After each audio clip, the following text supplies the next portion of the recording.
All right, so I made the executive decision to go ahead and deep six the other motor. Just with that side being broke off where it is on a major mounting point. Unfortunately, even though she ran one last time, I just I might play with the block in the future and do some welding and see what I can do with it and play with it, but it's just broke so bad. I mean, this whole thing, the whole ear is broke off. I don't think it's really worth risking running it. I got this motor for almost nothing. So honestly, I'm gonna go ahead and rebuild it. This is a R8, so it's a Series 8 motor, so this is actual C60. This is a later model motor, and the only thing that makes this motor different from the R2 that's in there now is they went ahead and they made the area for the starter hole a little bigger for 12 volt starters. Other than that, everything on these blocks is universal. The good thing is this thing has standard size bore inside of it, which is awesome, because that means finally I have a use for the pop-ups. So we're going to go ahead and put the pop-ups in this motor here.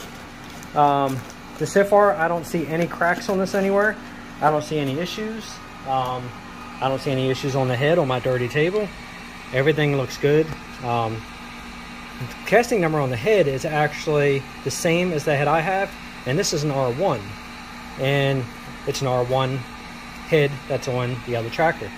So it is kind of funny how, even though this is a later model engine, it still had an early head on it.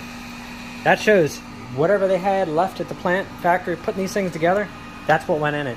You cannot go off the casting numbers on the engines and the heads to get a gauge on the year of your tractor. Unfortunately, just it doesn't work that way. Unless you're lucky, most of the time it's a guess. So anyway, so that's the plan for the Cub. This engine here is just going to get rebuilt. It is what it is. Like I said, it's no big deal. It's not like I'm really out anything. I can pretty much transfer all the new parts over that I put on there, which really is just going to be the valves, the springs, the keepers. I'm going to have to do a valve job, obviously, to this motor. I'm going to go ahead and put new mains in it. I'm going to pull the crank. We're going to put new main bearings in there. Even though the mains didn't look that bad, it's already this far apart. So I'm going to go ahead and replace those, replace the rod bearings, obviously new bearings, then pistons, rings, new wrist pins, and then we're going to go ahead and obviously hone the cylinders out and all that good stuff. Strip this thing all down, and I'm probably going to go ahead and paint this while it's in here, get it done, and then we're going to be out there working on the other half. And once the other half's done, I will take this freshly new painted engine, mount it right up to that freshly new painted transmission, put some new bolts in it, and that's it. And that's pretty much how we're going to do this. So it's a shame to have to go ahead and toss the other motor, you know, or should I say not use it for this tractor, but there's a reason why my buddy Jared said, hey, there's an engine, you know, for sale. And I told him, it's got to be something wrong with it. Somebody tore it this far apart. And then I started thinking about what he said. He's like, yeah, well, where they just started taking it apart and lost interest or something else. He was right. So that's why I said, you know what, shit on it. Let me go ahead and see if I can make a deal on it with the guy. And I did. And here it is. So there's a reason why it all worked out the way it did. So thank you, Jared, for giving me a little kick in the ass to go ahead and pick this thing up. So anyway, so that's it for this part right here. So we're going to head out and we're going to go ahead and get rock and rolling on this Cub. I'm going to get this thing back end jacked up, get the fenders off, get the final drives off so I can figure out what brakes are going in it. And then we're going to go ahead and get rocking on this thing, start getting it ready to reassemble. So it's not going to take long now. All right, let's head in the other shop where it's nice and hot. All right, let's go ahead and get this party started. If I can get this, I have no fingernails to crack that. I guess I got to do the old trick, push down that way. All right, so here's today's plan. Take a drink. All right, so the plan is I'm gonna jack the back end up a little bit, put some blocks onto the back, yank the wheels, yank the fenders, yank the pan, and then I guess start unbolting the final drives and then figure a way to get that seat post out of here, because these bolts aren't bolts anymore. These are something. So anyway, so here's what I was talking about with the motor. So I think I showed it on the last video, but not in detail. There's the 2 parts. That's where it goes, right there. That's where that mounts to.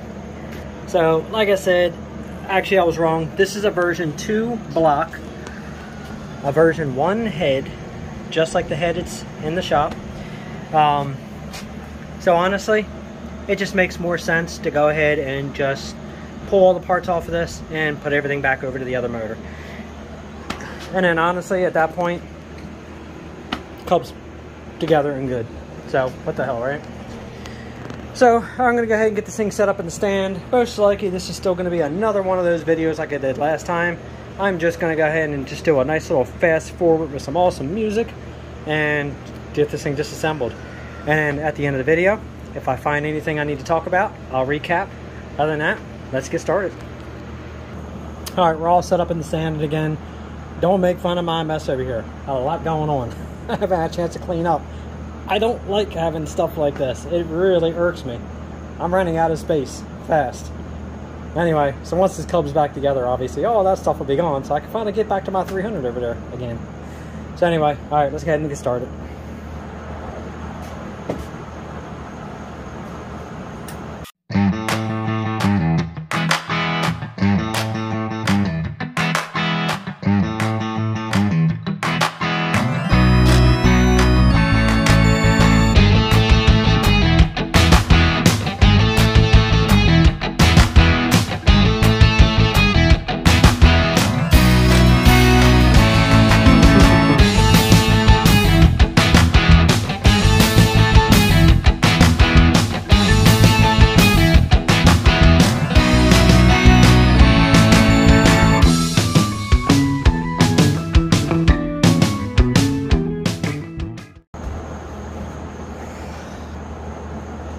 Alright, so what I did here, I went ahead and I threw a jack onto that side, so when I relieve the weight on that side, the tractor don't flip that way. We're going to pull that final drive, and I'm going to keep that counterbalance for the time being, just to make sure this thing's stable. The last thing you want to do is have her flip off the jack. Yeah, the Cubby's pretty light, but you still don't want to damage anything. So let's get this final drive off.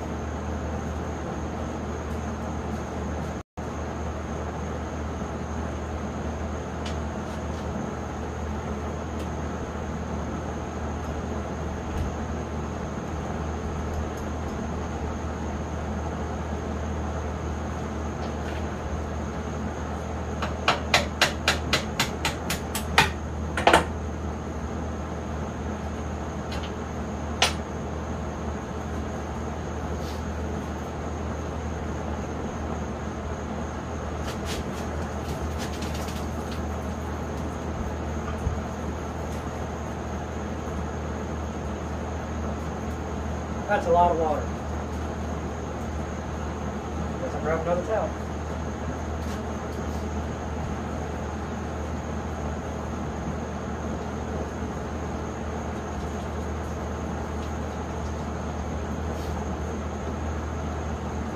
Pretty common. Tubes, rear end, filled up with water. It's almost inevitable. Always going to happen. It's not necessarily always a water leak. Condensation really collects inside these things. Well, that's one out.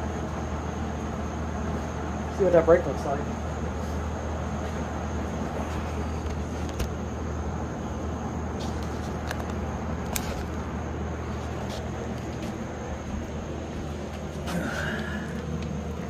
There's a lot of crap in there.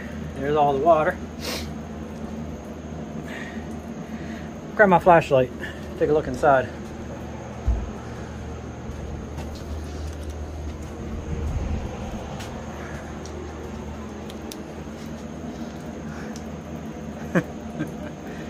Yeah, look at all that. And that's why we strip these things down the way we do, to clean all that crap out of there. Clean these tubes up, this thing will look like a new tractor. And she's still peeing all over the place. Wasn't as much as I thought it was going to be, but still quite a bit. Final dry is the easy part. That's not going to be so fun. That's going to be kind of a pain in the butt. I might be taking that inside the other shop once I get that axle housing off to get that out of there. We'll see. Alright, I'm going to put you back in the stand. we're going to release this jack a little bit, make sure this thing's stable. If it's stable, we're going to yank this one off next.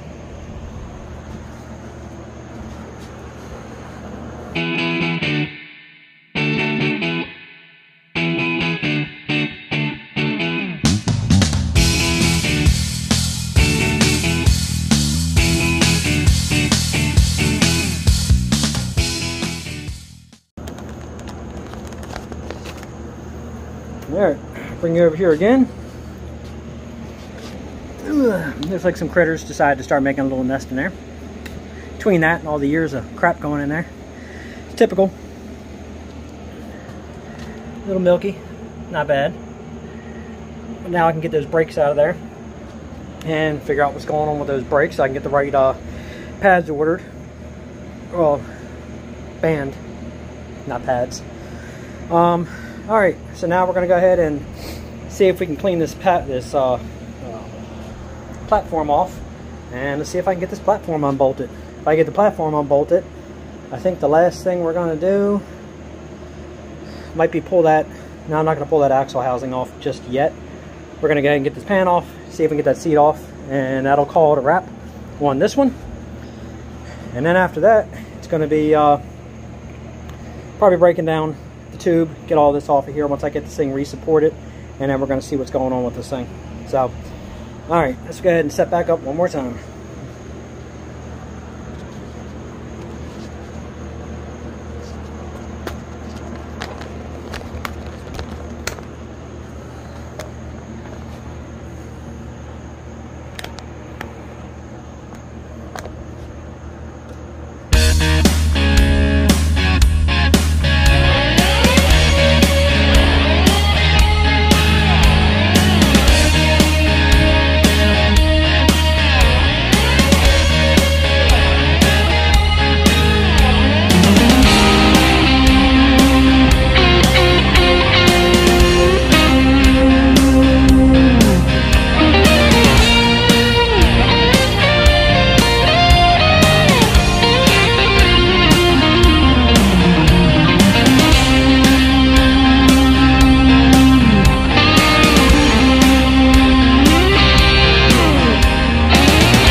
Alright, that one's going to be an issue.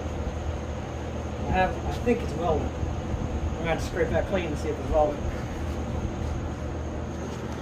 Alright, so I'm going to call it a wrap on the video this time. Sorry guys. Some Nimrod welded these bolts onto here. I have another seat right there on the floor, in case you didn't see it in the mess. Right there. So what I'm going to have to do is, since they welded this to that bracket, I'm going to have to get in there and cut this bracket off the best I can, and then try to get this whole thing to spin inside there. Same with that one.